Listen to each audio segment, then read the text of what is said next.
대선은 끝났지만 바로 또 선거가 기다리고 있죠.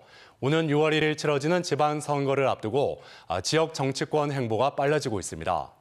특히 이번 대선에서도 충청의 선택이 승부를 가른다는 캐스팅 보트 공식이 확인된 만큼 지방선거에서도 어떤 표심을 보일지 관심이 쏠리고 있습니다.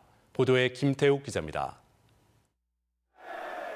대통령 선거가 끝나고 먼저 지방선거 채비에 고삐를 죄는 것은 국민의힘입니다.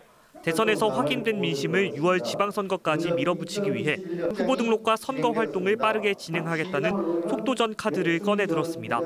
대전시장 선거에 이장우 정용기 전 국회의원과 정상철 전 충남대 총장, 장동혁 전 대전시당 위원장이 예비 후보 등록을 이미 마쳤고 박성효 전 대전시장도 등록을 앞두고 있습니다.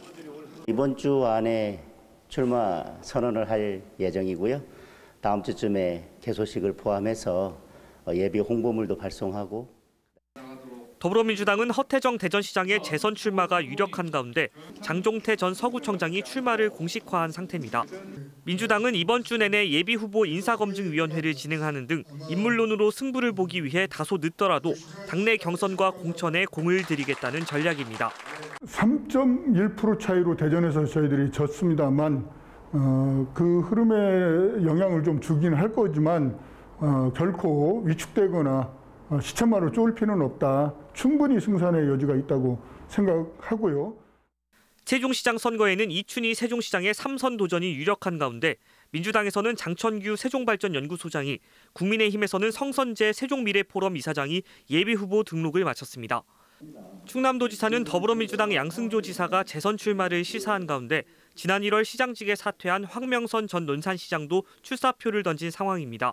국민의힘에서는 아산에서 4선을 한 이명수 의원이 후보로 거론되는 가운데 김동완 전 국회의원이 예비 등록을 마쳤고 박찬주 전 육군대장도 출마를 검토 중인 것으로 알려졌습니다. 과거와 같이 원사이드에게 한쪽이 다 싹쓸이를 한다거나 이런 건 일어나지 않을 것 같은데, 근데 그것은 또 가능할 수 있는 건 뭐냐면 공천을 또 잘하면 또 그런 부분도 유권자들이 기회를 주지 않을까 하는 생각을 해봅니다. 새 정부 출범 직후 치러지는 선거라는 최대 변수에 대선을 통해 드러난 내 삶에 영향을 미치는 이른바 소확행 정책을 기대하는 표심이 이번 지방선거에 어떠한 흐름과 변화를 가져올지 벌써부터 관심이 모아지고 있습니다. MBC 뉴스 김태욱입니다.